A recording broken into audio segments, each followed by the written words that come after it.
today I want to talk about these machines, these really cheap espresso machines. What do you do with them? Because you may have actually received one of these during the holidays. Grandma might have gotten you one because these are cheap, but they are also expensive. When somebody thinks about an espresso machine and you tell them that you have to spend hundreds, thousands for a machine, that's a little scary. So these machines, the cheaper ones, at least ones that look like this, are around 100, maybe 200 at the max. And maybe you got one out of the kindness of people's hearts as a Christmas gift. But I know some of you hardcore enthusiasts are like, well, these are no good because they use pressurized baskets. They're like toys. They're no good. Well, I think from a coffee perspective, yes, I will agree with you. Doesn't make very good coffee, but I have some use cases for these machines that might be very interesting for those of you who are using manual machines or those of you who have single boiler machines. Like maybe this actually is a very good choice as a steamer, and that's really what I wanted to talk about today. But let me first of all go over what this machine specifically is, and then I'll go over kind of the different use cases of actually using this as a steamer and why it might actually be a really great choice over some other options out there. So this here is the Lafeeca Espresso Machine. Now, Lafeeca did reach out to me and they did send me one, but you may have noticed that you've probably seen this machine before. If you paid attention to anywhere on the Wonderful World of Coffee YouTube, Hoffman actually reviewed this exact same machine, but you may be wondering, he did not review a Lafeeca machine, right? Didn't he review some like really cheap under $100 espresso machines? Yes, he did, and one of those machines was called the Swan. And if you take a very close look at the Swan and the Lafeeca, you may notice some similarities. And that's because if you spend any sort of time digging, you'll find out that this is called the CM5013. So I don't actually need to make a review on it because it turns out there are a lot of reviews of this style of machine already. You'll find the Kmart Anko, you'll find the Swan, you'll find like, I don't even know. There's so many different versions of these, and there are slight cosmetic differences between each of them, but I would probably argue that functionally speaking, they're all going to do the same thing. Now, I do need to plug Lafeeca here. They have actually made this machine a little bit nicer. So they got rid of like the weird looking LEDs down here and they moved them here so they actually pulse, and it's kind of cool. I actually really like that design choice. They kind of changed the little front paneling here, so it does look really nice, but at the end of the day, this is a CM5013. What are you gonna do? If you do look up Lafeeca, you know, they're trying. I think they are. They're on the right track, so they're really hustling here. They're taking these not so good designs and I would say making them look a little bit better. But maybe, you know, I'm kind of hoping they'll come out with their own products. There are actually some significant advantages from purchasing from a company like Lafeeca. You'll actually get a warranty. So instead of buying things from the random void of AliExpress, you'll actually be able to get one from a company that's based in the United States. And this is a company that you can email and you can actually get in contact with someone, and you can actually order from Amazon. That's actually kind of where I got this one from. So if you did really want one of these, I would probably pick the Lafeeca option over some random AliExpress option, just saying. But aside from that, like, this is a fairly entry-level machine. But there are some advantages that are worth talking about. So all of these entry-level machines, like these sub $200 machines, they start up really fast. And this fast heat up time and actual steam performance, which I'll show you, is actually kind of interesting to talk about. So first of all, let me turn this machine on and then switch it over to steaming mode. There's a fancy button here. Turn it on, and there's this red light, and there's actually a temperature gauge, which is relatively accurate, I would say, but basically the machine has to heat up, and then once this red light goes away, then you can turn it to steaming mode, and this whole process takes about 2 minutes. So in 2 minutes, you can actually start steaming some milk. And the steam performance out of this machine is actually pretty decent, I'll say. It's a decent sized machine, but it's so light. Like, look at this. I mean, I don't have the reservoir fully full back here, but like I could carry this whole machine. It does really feel like a toy, and people complain about the Nomad. They're like, the Nomad looks like a toy. Well, once you touch one of these, it's all plastic. But I don't really care about the externals here. I care about the inside, and the inside is what is interesting in the fact that you can heat up in basically 2 minutes, go from the 0 to the brew ready symbol on the temperature gauge, and then when you press the steam button, it then heats up a little bit more, goes like, I think 30 degrees this way, and then you're ready to steam. And you may be looking at the external part of this machine, be like, wait a second, isn't that a Panarello wand? Well, yes, but all you have to do, and you take that off, and now you get yourself a single hole steam wand. Wow.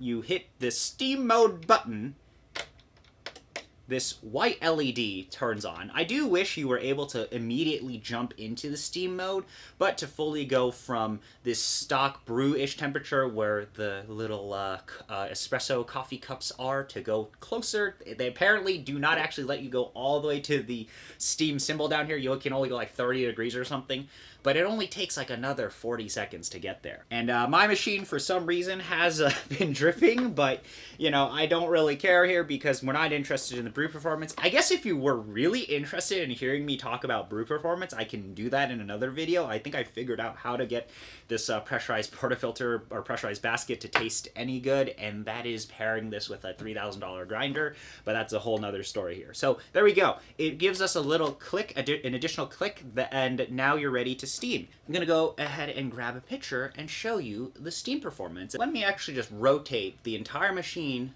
because it's that easy. Look at that, wow. Rotate it to the side so I can show you the steam performance, but the steam one does actually rotate, and I will say on first startup it is a little bit wet, but once you bleed out all that water, it's pretty good. It actually is pretty decent. Now let me show you this.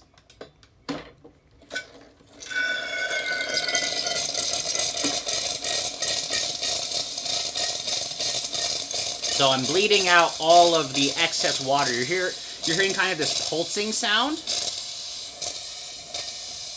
And what is kind of interesting is when you do bleed out the steam, the actual pressure gauge starts to drop, and the actual gauge goes up. And as you notice now, that pulsing noise is gone now, and this is what we're interested in using.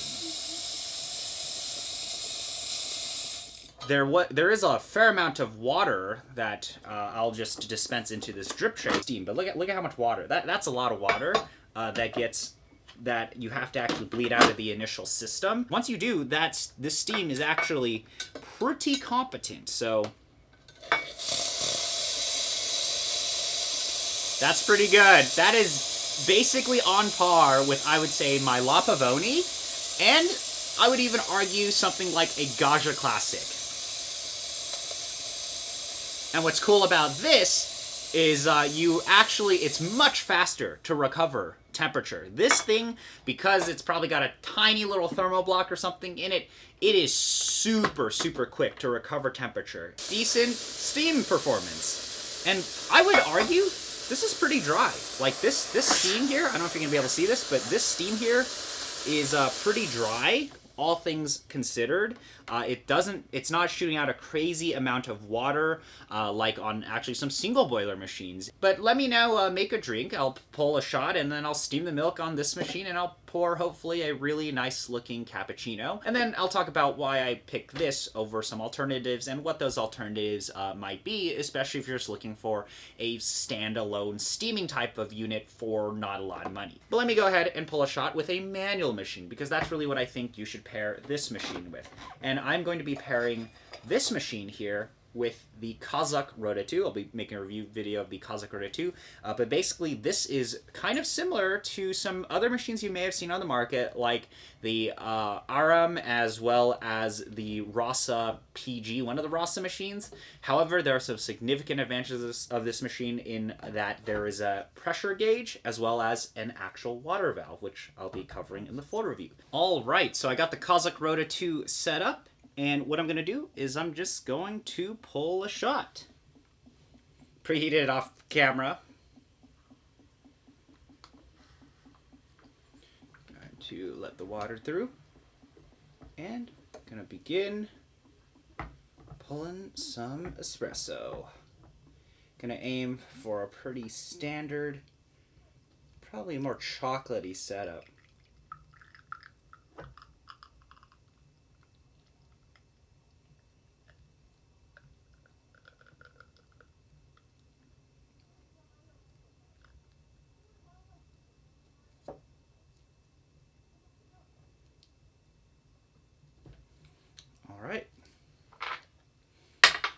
I got my nice espresso. I just put in about 16 grams, pulled about 31 out with this, and this is looking like a pretty standard dark roast coffee because I wanted to make myself a nice cappuccino.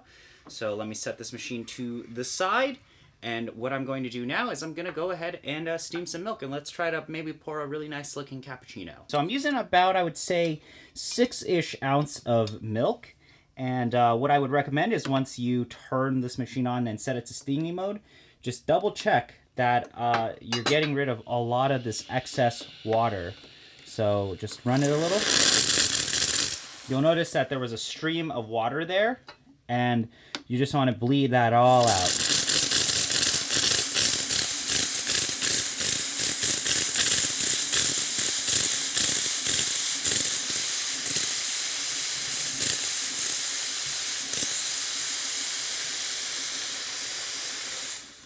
So the pulsating now stops, and now I would say you're ready to go. So what I'm going to do is I'm using about 6-ish ounces of milk again, and going to get in here and try to steam. Hopefully you'll be able to see this. I am using a slightly big pitcher for this.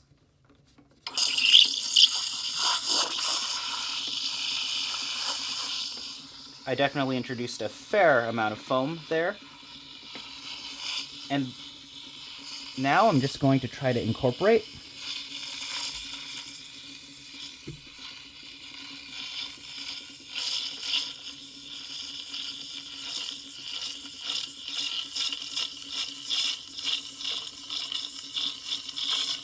And this is where it takes a hot minute. Takes a while.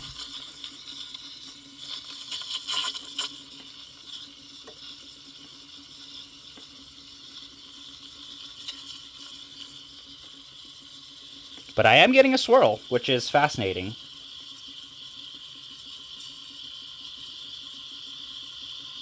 All right, I would say this is about good. And there you go. So there is a big downside with this machine, as you can probably see over there, that our steam wand is very, very caked up. And you're just going to want to make sure you have a wet towel or something nearby. But, you know, this happens on a lot of, I would say, single boiler machines anyway. And if you take a look at our milk, which you might be a little hard to see, it is looking pretty good. And that is indeed pourable. Though I would say not as nice as some real machines. And all right, so let's see if I can get some actual latte art. Maybe I'm good today. So here we go. Okay.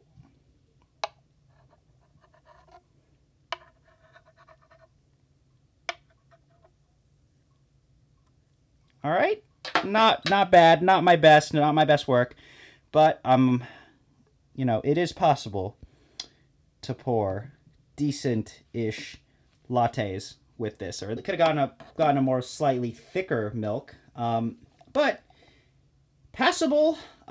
Definitely not as foamy as I usually would like for something like this. You know, the point here is, can you actually do something with this machine?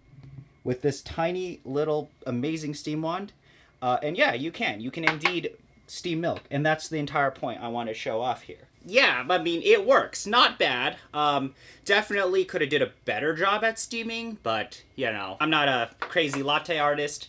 But it actually works. And that's the kind of interesting thing to think about is, well, wait a second, this machine, you can get it for under $150.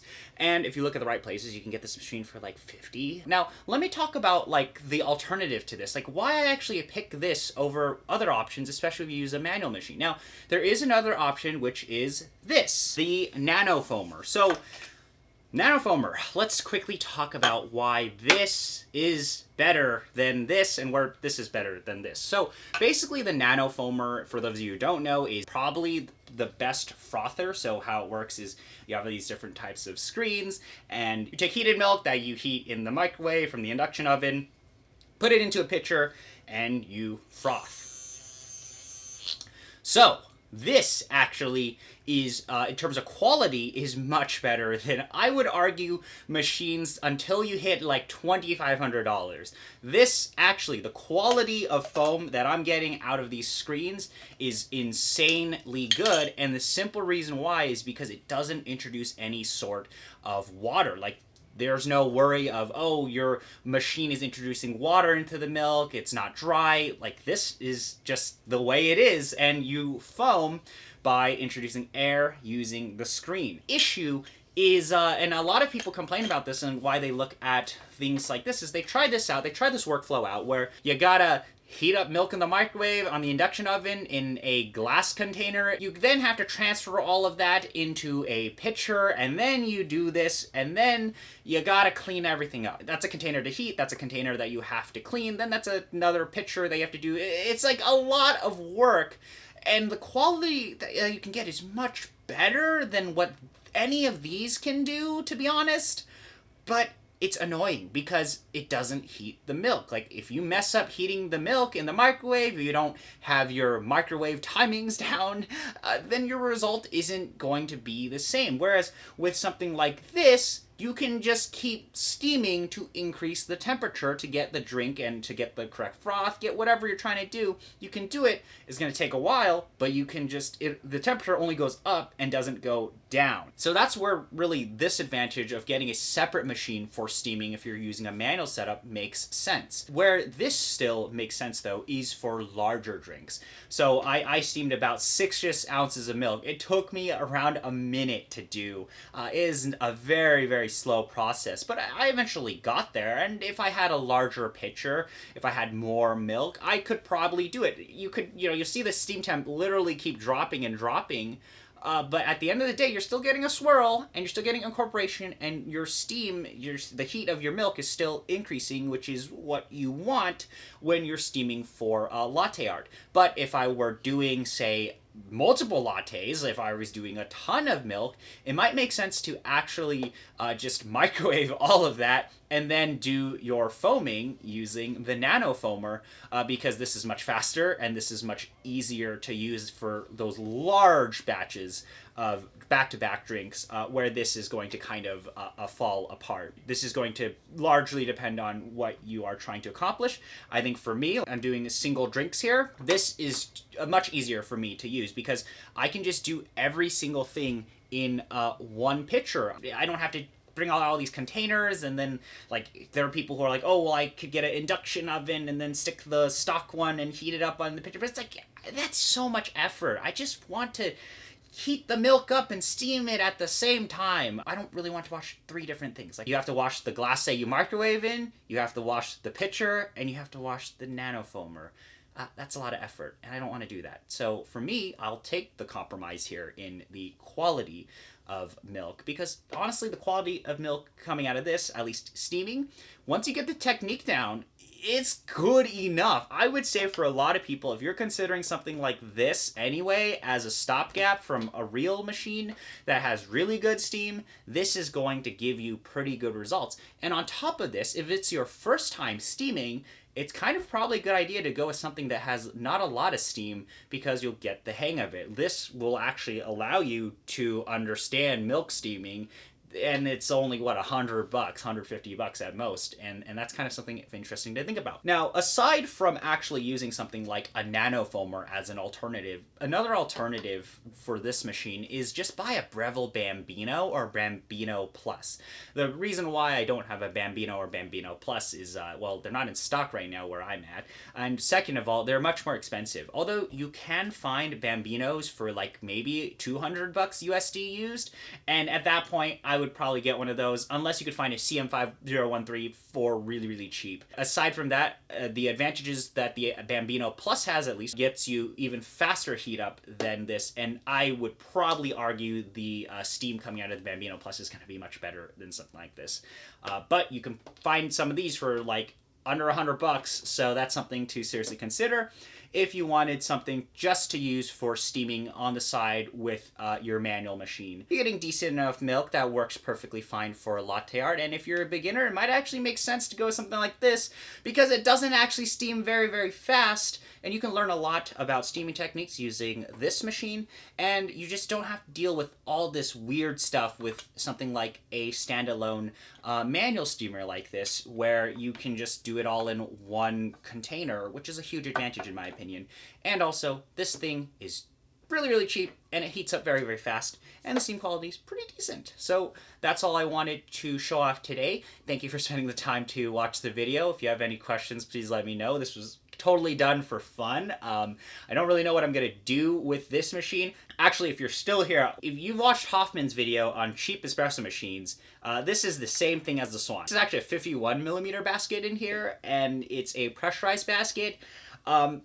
It doesn't taste good. The espresso coming out of this thing does not taste good unless you have beans that show the oils. So we're talking, you gotta use those charcoal Charbucks roasts with this machine. And you want to know why? Because the pressurized basket just kills everything. It really just mutes all of the flavors in an espresso. Of course, you get a lot of texture, and you probably get more texture out of this than a real espresso machine.